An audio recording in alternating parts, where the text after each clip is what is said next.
Thank you so much for joining us, everyone. I'm Ginger Gadsden, and this is Real Talk, a candid conversation about criminal justice reform. In June, we started a conversation about race relations, and we are so glad you are back to talk about the changes that still need to be made. One man sparking a worldwide call for action. No justice! No peace! States focused on change. Limiting the use of chokeholds and tear gas, setting up a statewide database for police disciplinary cases. Cities painting Black Lives Matter murals. Our hope is that this mural will keep the movement front and center in our community, helping us to have further dialogue about real change. For decades, the Black community has been fighting against police brutality and for criminal justice reform. We haven't reached the end of the road, but we have come a long way. Recently, Governor Ron DeSantis pardoned 4 Black men wrongfully convicted of raping a white woman. This monument here today will further serve as recognition of the miscarriage of justice that occurred in this case. The decision coming 70 years after the Groveland 4 were accused. Today, 47% of Florida prisoners are Black. That's compared to just 17% of the state's population. Nationally, high-profile cases call sentencing into question. Brock Turner, a white man accused of rape, got a 6-month sentence. Albert Wilson faced similar allegations and received more than 12 years. There are also discrepancies in bail. Research has shown that individuals of color, particularly Black and Latinx men, are often charged significantly higher rates of bail than their white male counterparts, even when charged with the same offenses. So what is the root of the problem? And what is the solution? And tonight, we hope to offer some answers for you. We have a panel of experts here to talk about those issues. They are the state attorney for Orange and Osceola Counties, Aramis Ayala, Attorney Mark Romero, who gained nationwide recognition as the defense attorney for George Zimmerman, President of the Florida Rights Restoration Coalition, Desmond Meade. Meade has been at the forefront of Amendment 4, which restored voting rights to more than 1 million Floridians with felony convictions. And the issue affects him personally as well. And Agnes Gomillion, an attorney and author who recently published a book focused on slavery and the post-apocalyptic South. The book, The Record Keeper, has gained the attention of actor and entertainer Wayne Brady, who wants to turn it into a movie. We are so glad that you all made the time to be with us on this Thursday evening. Now, we also reached out to a dozen local police agencies to get their perspective. They all, each and every one of them, said no. And here are the agencies on the screen we reached out to more than once to join us here on a Thursday night, and they said they were all unavailable. So that really leads us seamlessly into our first question. I'd like to ask each of our panelists, what can be done to fix the problem in our criminal justice system if leaders, such as the ones we invited here tonight to talk about something that is so important, don't even make the time to be here to answer not the questions from us, News 6, but from the community in which they serve, the community, the viewers out there. And I want to start with Ms. Ayala. Can you be the first person to tackle that question? Absolutely. Thank you for having me. I want to recognize first that I am here and I represent the interests of the people that I serve, and I think that it was it's a high priority for me to do this. When it comes to what can we do when we don't have the assistance of law enforcement, we have to understand that there are power structures that can make change, and then there's pressure. It is up to the community to continue to apply pressure based upon information and certainly based upon voting, because those who are seated in positions of power understand that is a language that they speak, and until they feel the pressure to make the change, only the ones who are committed to doing what is right are actually going to step forward. It's necessary for us to, most importantly, recognize that we have to do not what's safe, but is what is right for the people, what is right for public safety, and that is directly correlated with public trust. Okay, Mr. O'Mara, can you tackle that question as well? I sure can. It's frustrating because, let's face it, whatever we decide here today, and if we had the power to absolutely decide to make some decision for the criminal justice system, if you don't have the very players who are involved in it on a day-to-day basis, then you're not going to have success. And law enforcement officers, who again, remember, are trying to do a good job, I think, they are hired by us to keep us safe from each other. And I laud most officers who do this type of hard work for us. But for the leadership not to take part in any conversation that they can involve themselves in to better the criminal justice system leaves a gaping hole, which, quite honestly, it is the most significant event, because Ms. Ayala, who represents the prosecution side, a very significant event, me on the criminal justice side, let's say, and other community leaders, very important, but the one part of this that has to be actively involved is law enforcement. And I'm sad that they're not here, because I would like to hear their opinions. I'd like to let them know that this is not an adversarial process. It's one working towards a common goal of making our criminal justice system more fair. Yeah, and the reason we started with that question is because we wanted to point out that they all said no, but we also wanted to give them a chance. And we don't want this to seem as a one-sided conversation, but we have the side that we can represent the ones of you who are here and thought enough to join us this evening. So I'd like for Ms. Gomelian to tackle that question as well. What can be done to fix this system? First of all, I want to say thank you for even having me here. I don't think that people usually think of artists when they think of criminal justice reform, but I think that art plays a major role in reforming criminal justice. It is sad that the police stations declined and aren't here, but I think that we have plenty of players here. I think that we have citizens. To me, the thing that I want to get across is that every single citizen, from Ayala to Mark, all of us have discretion. I studied law and I moved from law into writing because I believe that I can do more for criminal justice reform as a writer than I might even have been able to do in the legal system. So this word discretion comes up a lot. When I studied the law, you'd see the word peppered all over the law.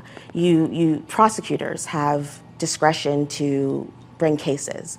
Police officers have discretion as to who to arrest. Judges have discretion with regards to sentencing. And like I said, each of us have discretion. When you think of, we all saw Amy Cooper, for example, up in New York. She used her discretion as a citizen to call the police into that situation in Central Park. And we all saw the effect of that.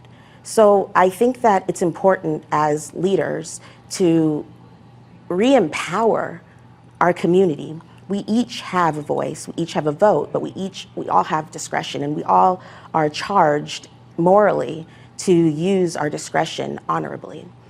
So yes, it's sad that the police officers aren't here, but I think that the people that are here, the people that do want to engage, it's enough.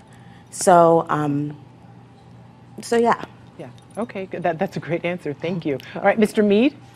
Well, Ginger, first of all, thank you for having me here tonight. When I heard you ask the question, my immediate response was that if law enforcement did not think it was important enough to be here to have these discussions, then what can be done to fix it is by removing those individuals. You know, when we're thinking about, you know, what's going on in our country with COVID and its response, and what's, you know, you mentioned the killing of George Floyd, Ahmaud Arbery, Breonna Taylor. One of the things that always stick out to me is that these times that we're in right now is drawing a clear distinction between a politician and a public servant. When politicians are involved, people die, and our country and our communities suffer. When public servants are involved, then we have the opportunity to thrive and live. And the distinct difference between those two individuals is that a politician will place the needs of their partisan politics above the needs of the community, while a public servant, when there's a cry from the community for help, when there's a cry from the community for answers, they answer that call and they place the needs of the people above their partisan politics, above their departmental politics.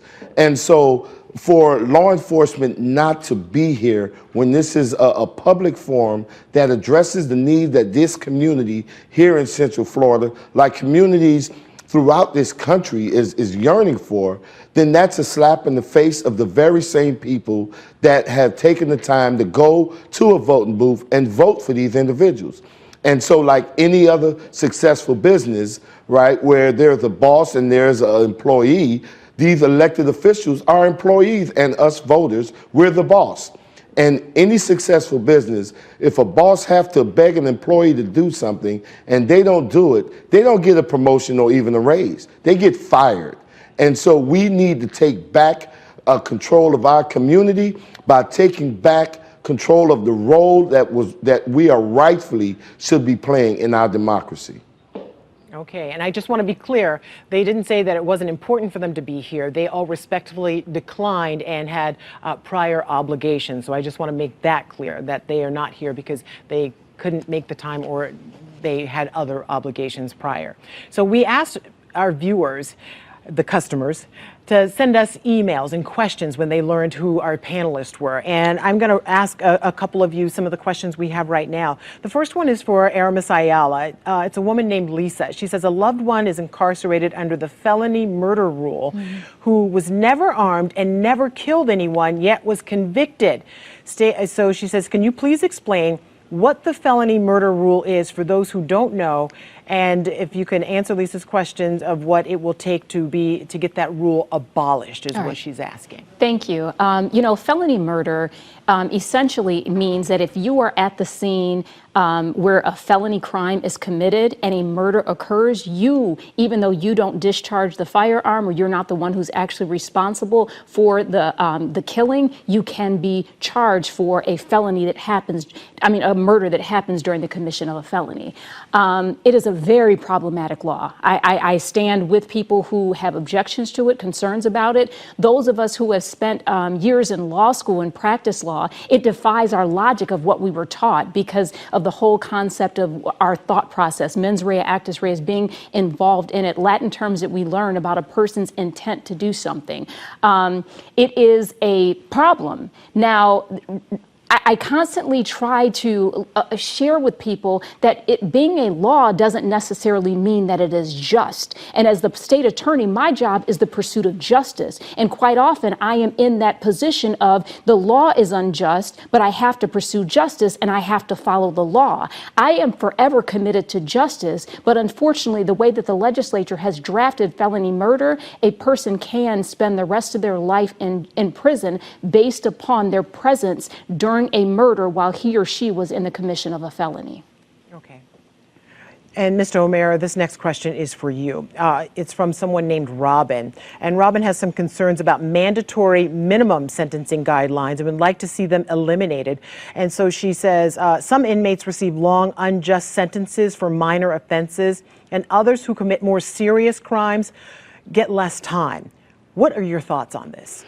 Well, the minimum mandatory sentencing was put in place because, let's face it, Florida is a law and order state. We are very difficult on our sentencings. We have one of the highest percentages of time served in the country. If you get a sentence in Florida, you serve, on average, 85%, no less than that, of your sentence you will serve.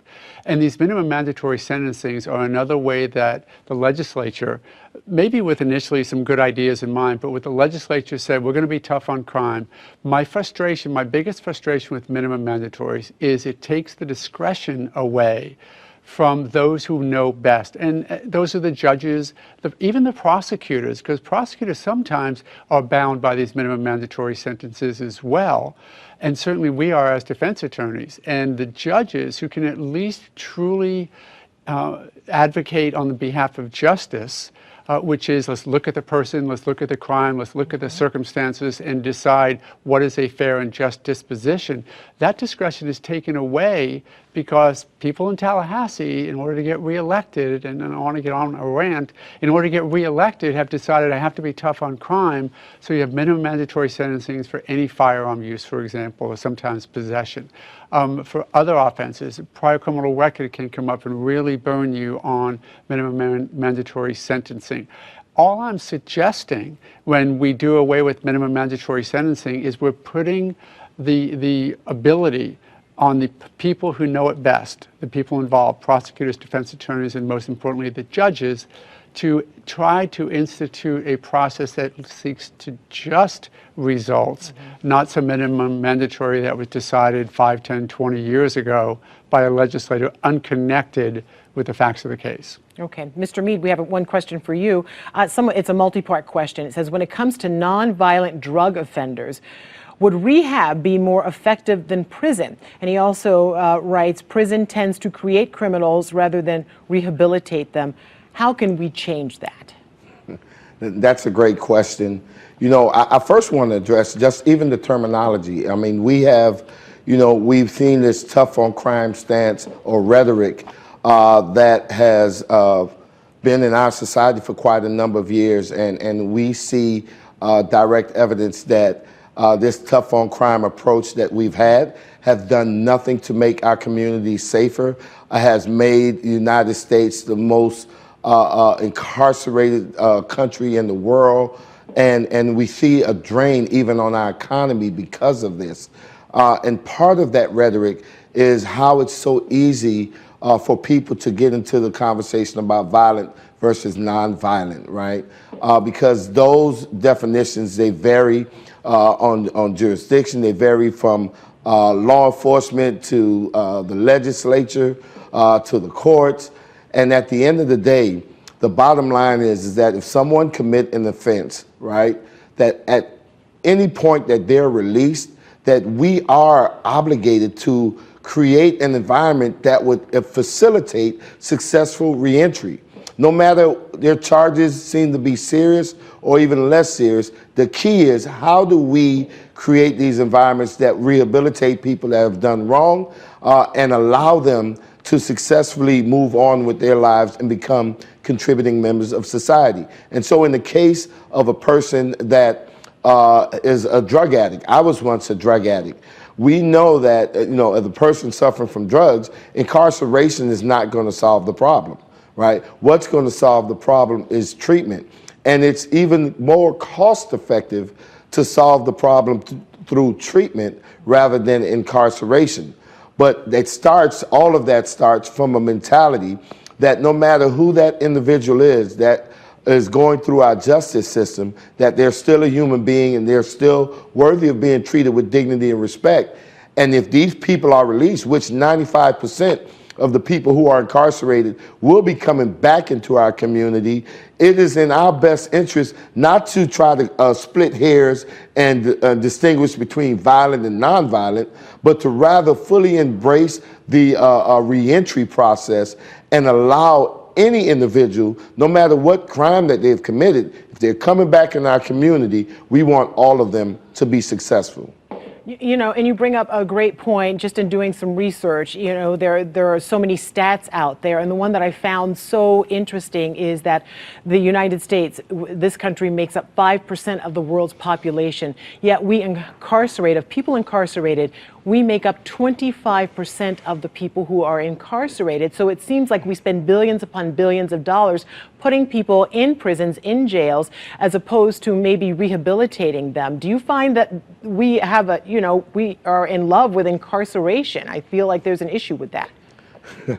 Yeah, what I find is that it's not necessarily that the American citizens are in love with incarceration. It seems like our elected officials are in love with the rhetoric about tough on crime and policies that create mass incarceration to the levels that we're seeing. Because at the end of the day, you know, when you talk about the average American citizen, where would you rather spend your money? You know, we're looking at situations in which, for instance, in Florida, they spend about $20,000 of taxpayers' dollars to incarcerate one individual, but yet they're allocating less than $5,000 to educate your child, right? And I am willing to bet that the average tax-paying citizen will much rather their hard-earned tax dollars go towards educating their children and making sure they're getting quality education, making sure that they're getting quality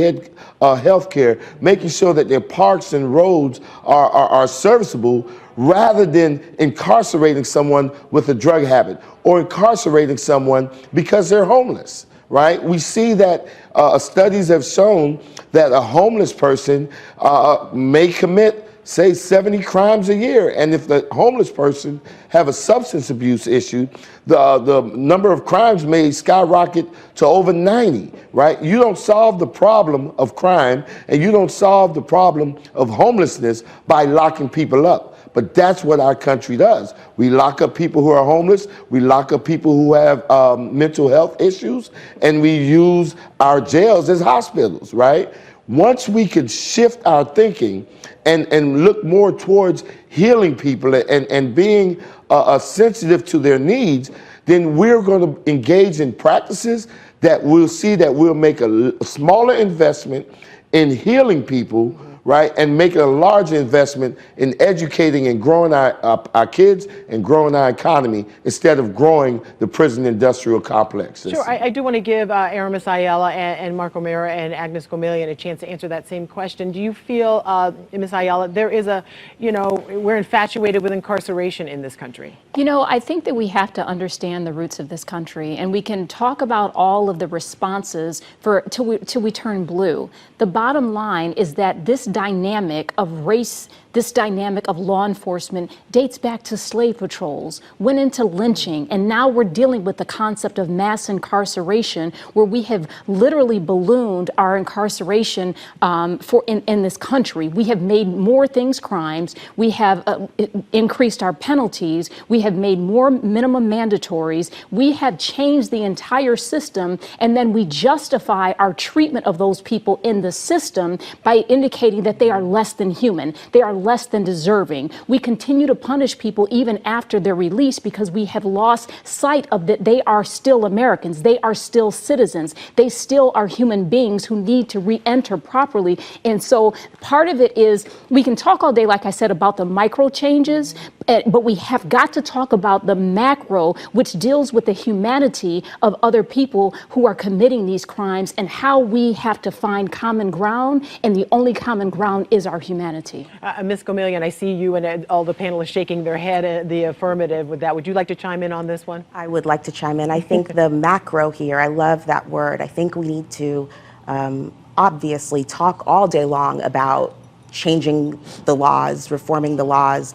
We need to look at no-knock warrants. We need to look at better oversight. But I think as people, as humans, we need to look at our hearts. We need to look at each other, and we need to find ourselves in each other. And when I say that, the word that comes to my mind and the word that I want to put out there and I want people to research and think about is empathy. Empathy. Empathy is not just feeling for your fellow Americans, it's feeling with them. It's connecting to their pain, the pain of Black America, and connecting that pain to experiences that you've had. Even though you've not been directly in their shoes, you can find ways to connect with them. For example, Black people as minorities can feel powerless in the political system. And you could say, I felt powerless before. In middle school, when I was bullied, I felt powerless and it hurt.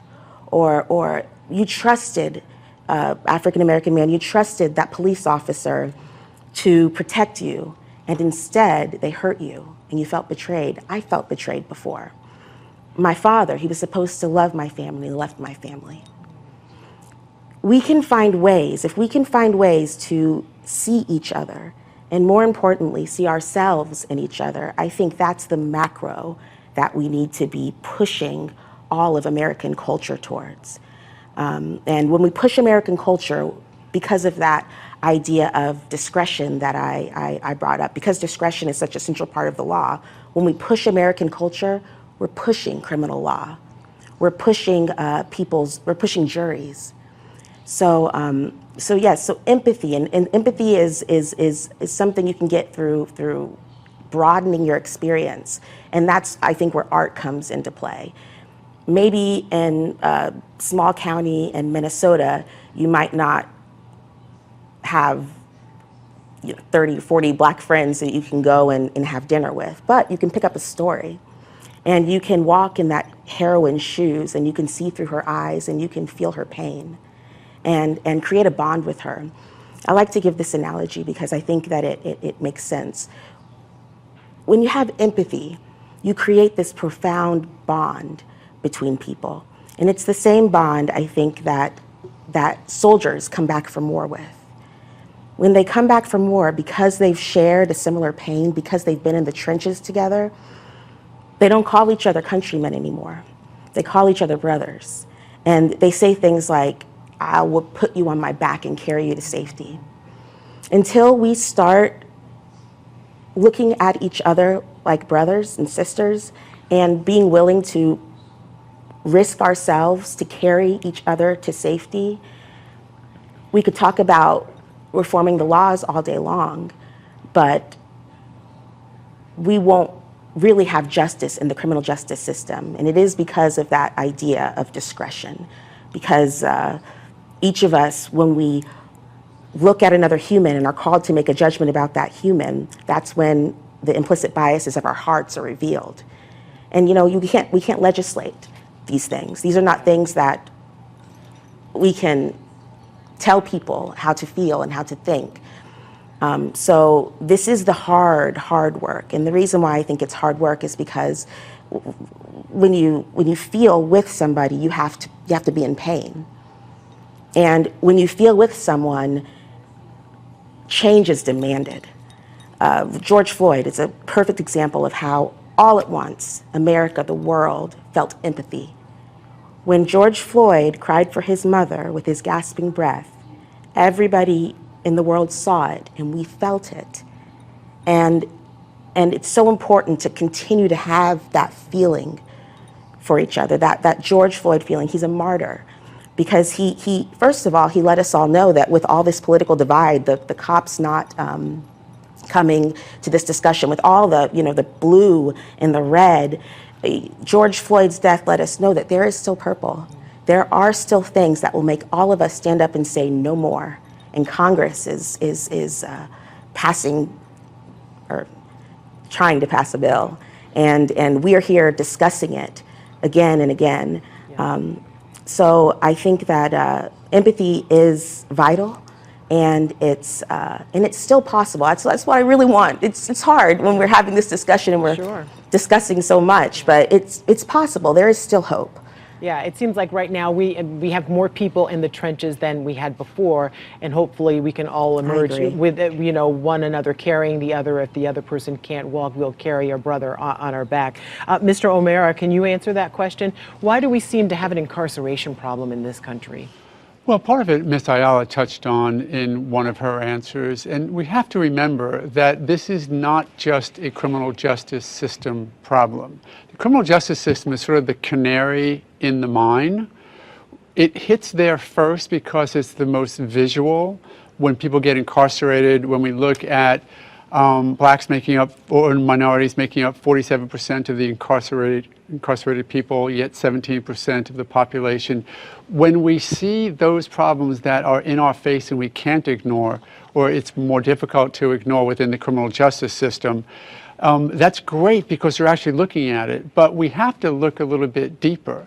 The harsh reality is that those systemic problems, those implicit biases that we've talked about, those prejudices that have existed for a couple hundred years, do not exist in the vacuum or solely in the criminal justice system. They exist in the economic systems we have, they exist in the academic system. So a focus on criminal justice reform is healthy because we can make some sincere progress there. We can say we're going to drop the incarceration rate. We can say we're going to start spending money on rehabilitation, which will have enormous effects on reincarceration.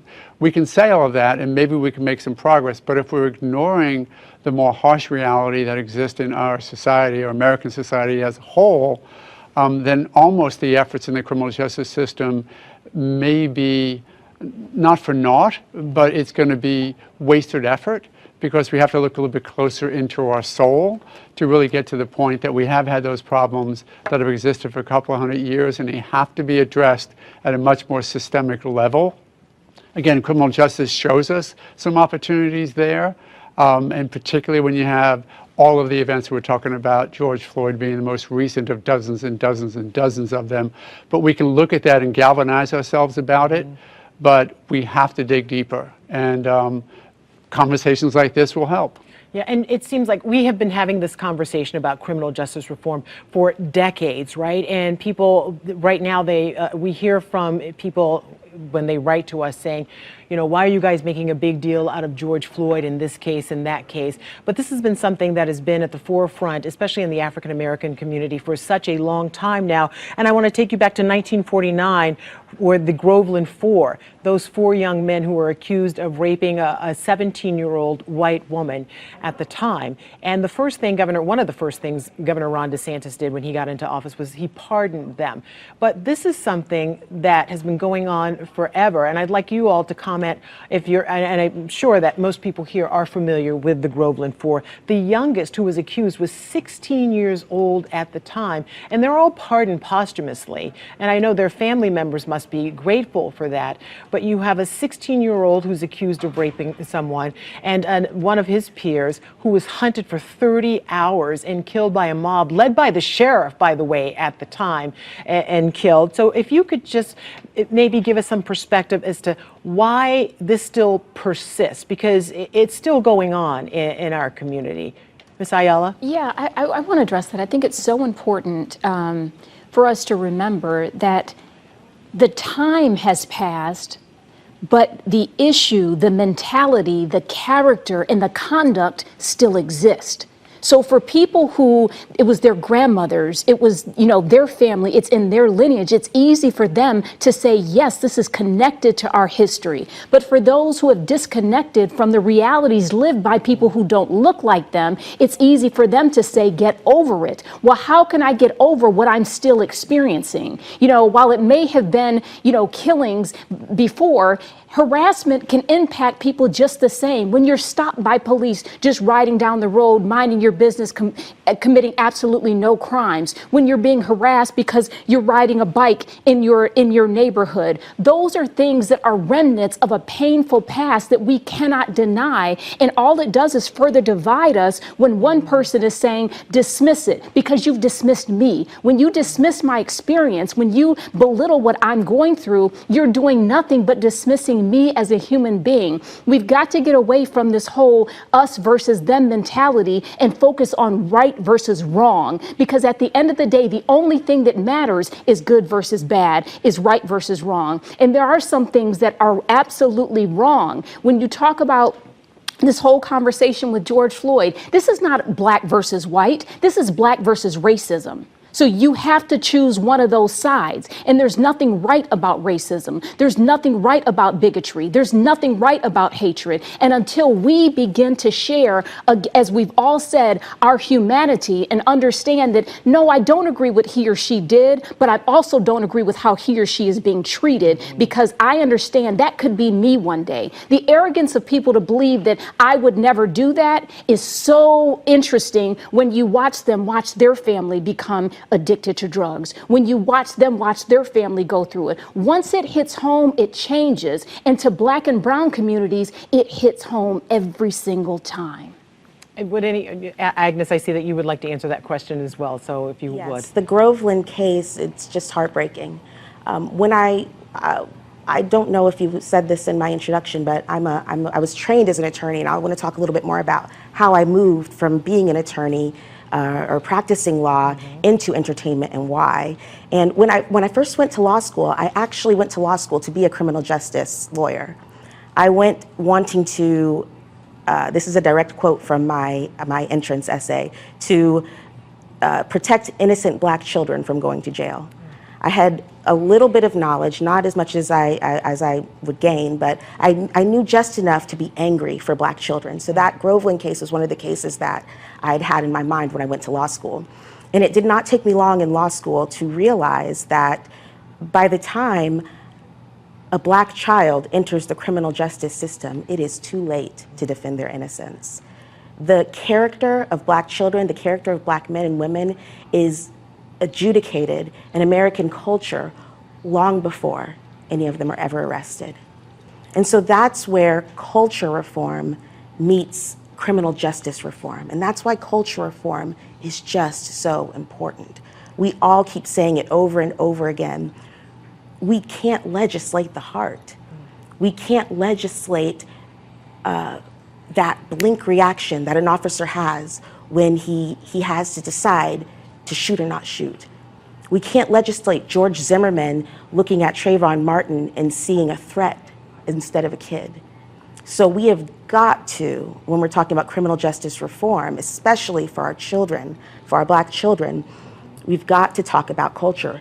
And when we talk about culture, we've got to talk about what each and every one of us are consuming in the media. Somebody just today was telling me that she saw a joke about police brutality, as if police brutality was funny. Yeah, there's no joke or punchline in any of that. Mr. Mee, can you talk about the Groveland 4 and what that case, speaks to?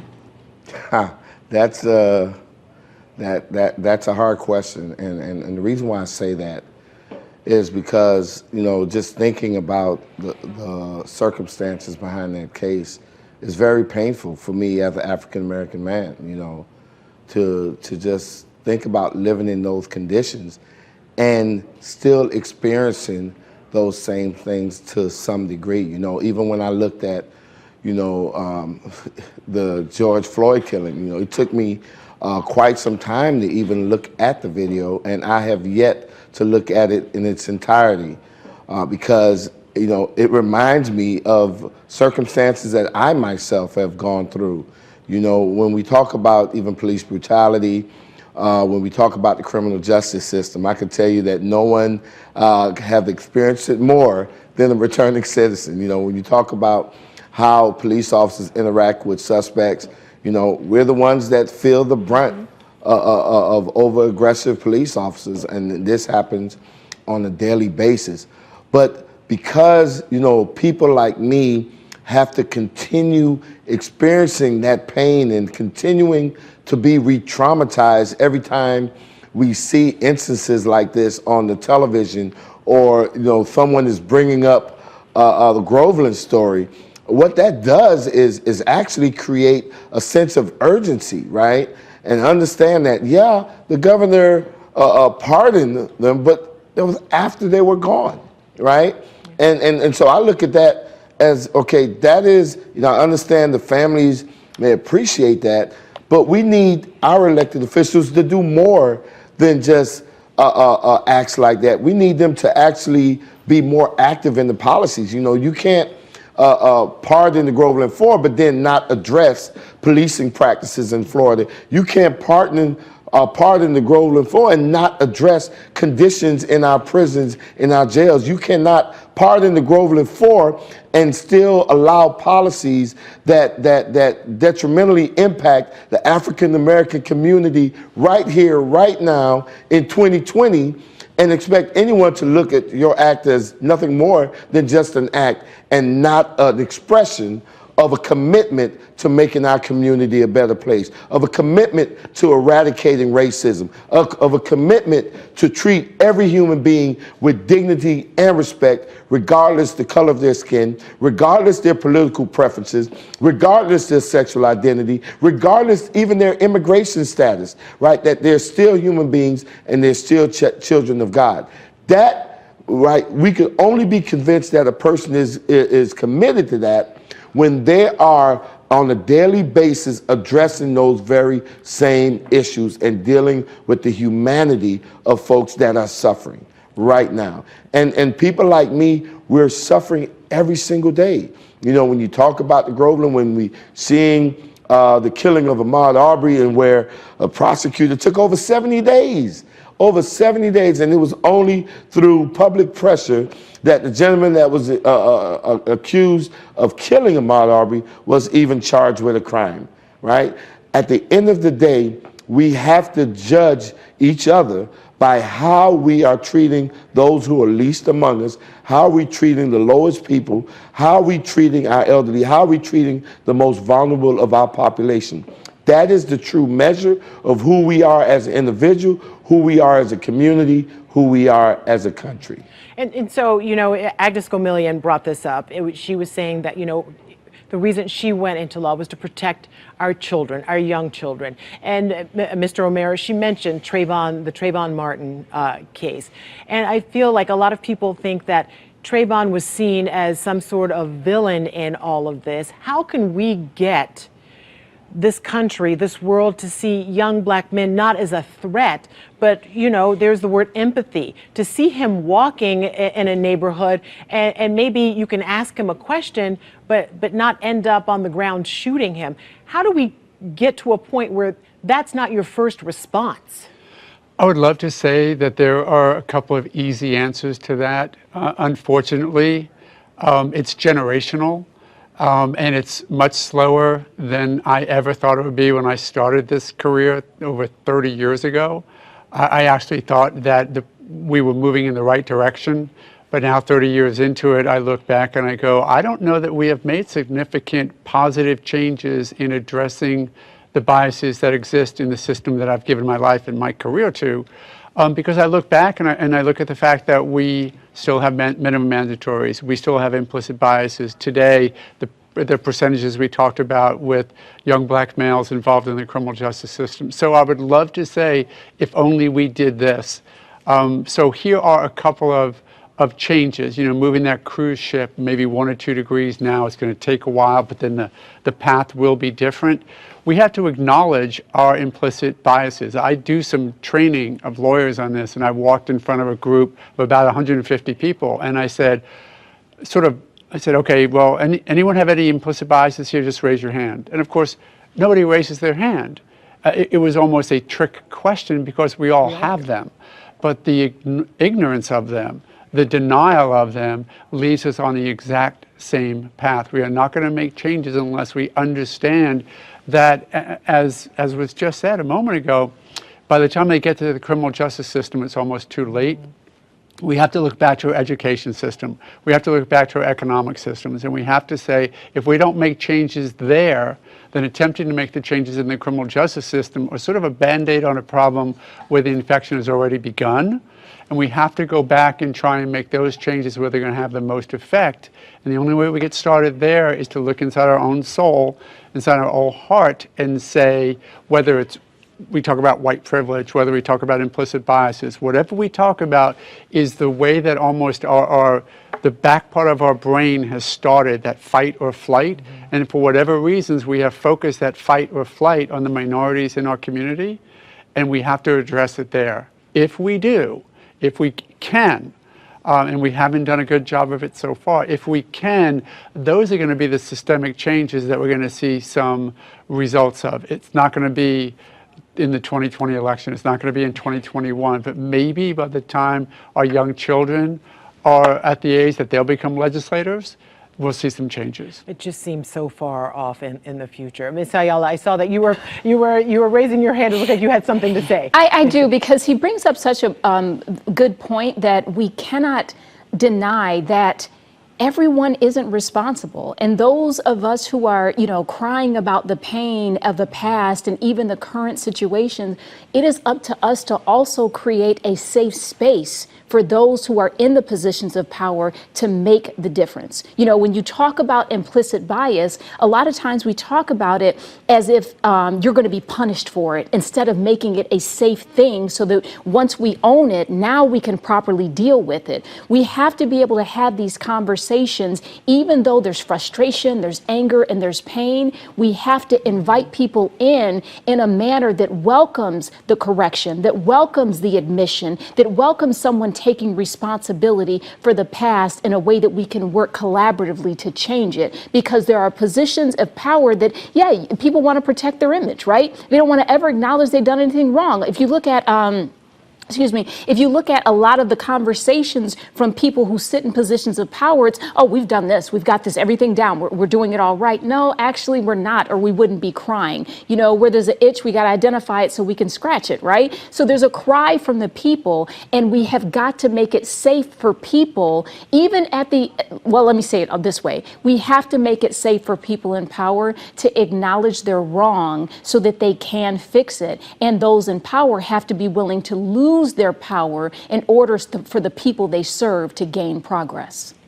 Yeah, okay, so we have to get to some of the questions because you guys are getting a lot of comments online within the chat room.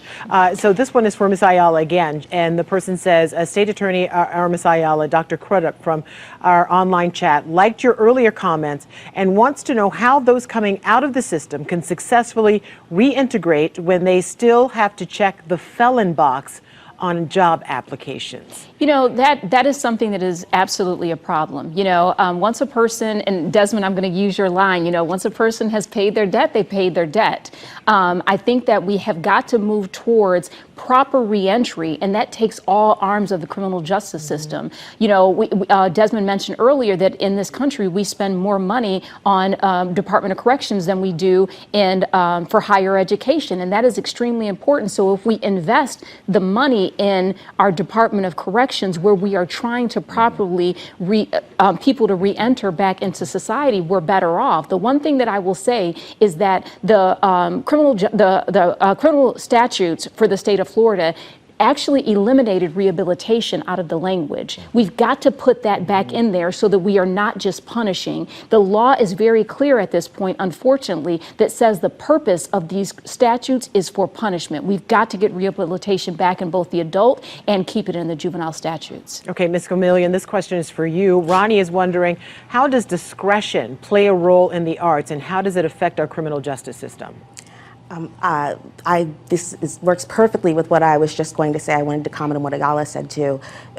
Right there, we have people checking the felony box, and we all know what checking the felony box means. It means you're a bad person, right? What was the question?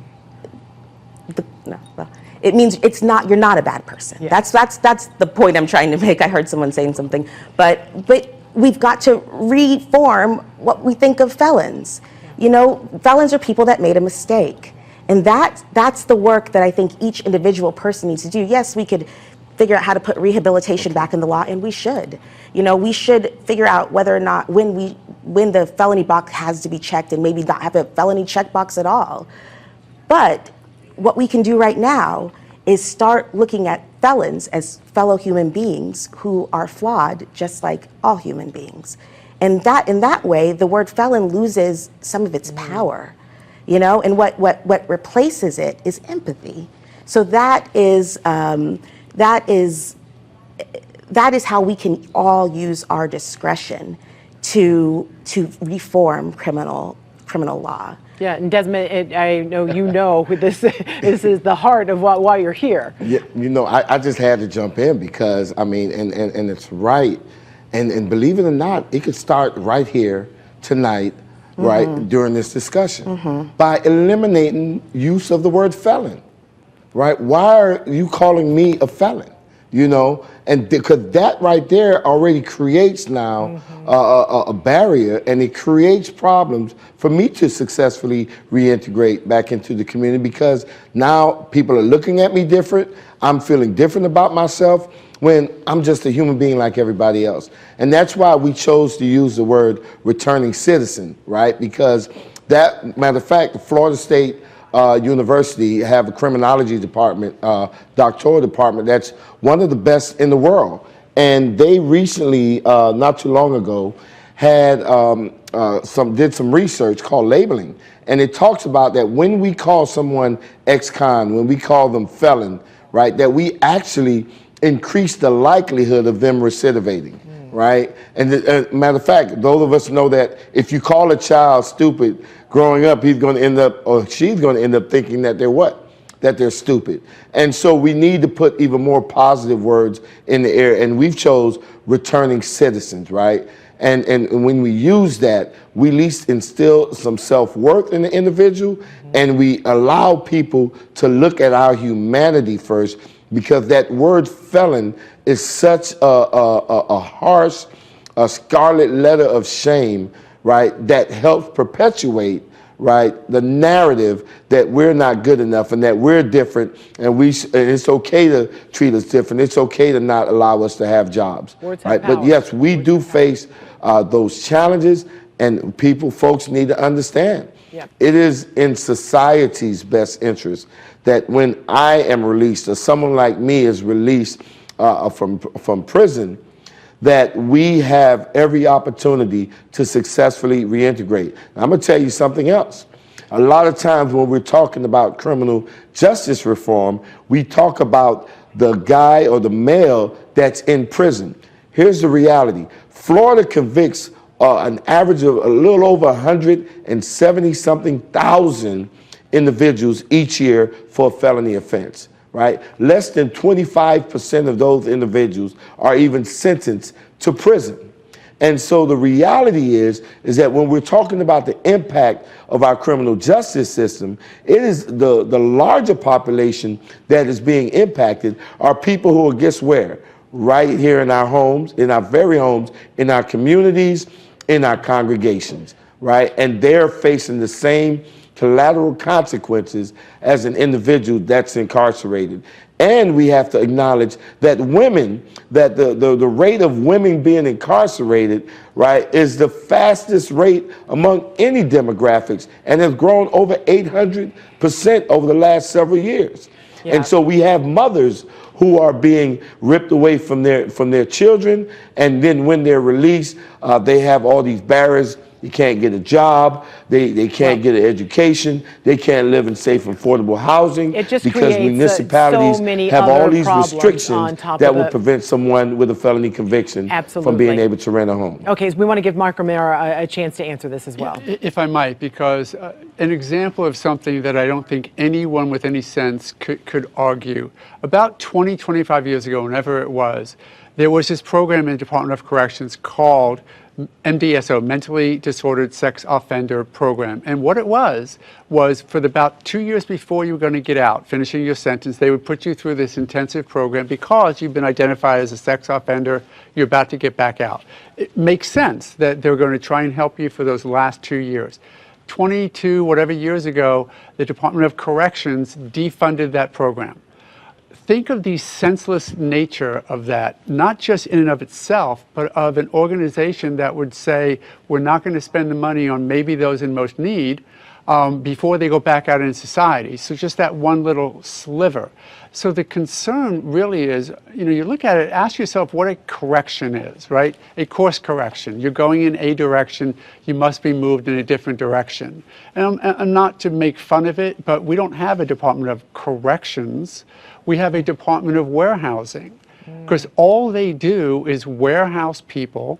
There's not good training programs there. There are not good rehab programs in there. We don't even try rehabilitation. As Ms. Ayala said, we've taken it out of the statute for some unknown reason, and yet we just warehouse people, put them back out on the street, call them felons, give them a conviction so that they can't get a job, can't get a lease. What happens, of course, is that we are just causing the problems that we're now dealing with rather than preemptively dealing with it. Put the money in the beginning of the problem, and you don't have to put any more money at the middle or the end of the problem. If you just want to look at this, don't even look at it as being a social event or societal gain. Look at it as pure economics. Look at the money that we spend on the criminal justice system and put it anywhere near the education system, it dwarfs the education budget, and it's senseless to keep adding Band-Aid after Band-Aid after Band-Aid on an event that is truly an infection, not just a cut. Yeah. Okay, I can't believe that we're almost out of time. So my final question for all of you, and if you could take 30 seconds or less to answer it, is what can you do today, each one of you individually, what can we do today to change or create change in the criminal justice system? Agnes, I'll start with you. Today, you can change the media and the entertainment things that you consume. You can start looking in the mirror and checking your own heart and weeding out the implicit bias that is there. Stop believing it's not there. It is there. The real question is, what implicit biases do you have? And that takes work. It takes digging into your past. It takes having tough conversations on social media, in person, and go and find books by Black authors. Read my book. I invite you to read The Record Keeper. Walk with my heroine. Investigate her pain. Connect with it, and be changed by it. Okay, Mr. O'Mara. So I'm going to steal something that I know Desmond would like to say. So if you really want to do something today that can do it, we can talk about law changes and all that. Go into your community, reach out to those less fortunate than yourselves, disadvantaged, and help them. Whether it's mentoring program, a coaching program, the neighborhood captain who's helping out the kids whose mom and dad both have to work, or maybe a single family home. You want to do something specific today, figure out somebody who is in need or at risk and take them off of that path. Very simple, very straightforward, doesn't take a lot of money, doesn't take a legislative act. It takes you getting out there, maybe not watching TV quite as much, but giving some of your time to an individual to keep them out of the criminal justice system that I have to spend my time in defending those who've gotten to it. Okay, Mr. Mead, I'm going to ask you for the one thing you can do, but keep it, I know you're very passionate. If the timer started? Yeah, it has. Go. At the end of the day, we partnered with Orlando Magic to really launch this campaign, and the basic is simple. Get off the bench and get in the game. Vote. Register to vote. Don't be on the sideline anymore. And then if you need more, then I just recently wrote a book, Let My People Vote, that I've just launched on my birthday yesterday, and folks can look it up and actually order a book to see how I overcame all these obstacles to lead Amendment 4. And in that book is a lot of lessons about how we come together as a community across all racial lines, across all political persuasions to move major policy issues. It can be done. We've proved it with Amendment 4, and we can make it happen again. All right, happy belated birthday. Ms. Ayala. Thank you. What I would say, there's three things. The first thing to do is vote, as Desmond said, and I think we all agree, and be an informed voter. But in addition to that, make a intentional effort to speak to somebody who is different than you, who differs. If you are committed to the issues of reform, talk to a law enforcement officer. Understand the issues that he or she is facing. If you are on the other side, then talk to someone who has been incarcerated. Understand his or her humanity. But anything that we do, the third thing, we've got to play it fair. This is not about safety anymore as it relates to safety in our comfort zone, because the only way to true public safety is to do what is right, and for us to have a relationship, for us to care about each other, and for us to share and connect in our own humanity. So do not play it safe, play it fair. Wow. Those are excellent points, very excellent. And we are perfectly out of time right now. But I do want to say one final thing, that we recently lost a legend in the fight for civil rights, Congressman John Lewis, who stood alongside Dr. Martin Luther King Jr., marched in Selma, Alabama, where he survived a brutal beating by police in 1965. He was arguably one of the most important figures in the fight for racial equality. And he left us with this quote: "When you see something that is not right, not fair, not just, you have to speak up. You have to say something. You have to do something." And I hope this conversation sparks us all to follow that path. Thank you all so much for being here and knowing that this is an important topic, and sharing your time and giving us your time and your talent this evening. We look forward to the next real conversation with all of you. Thank you, Ginger. Thank you.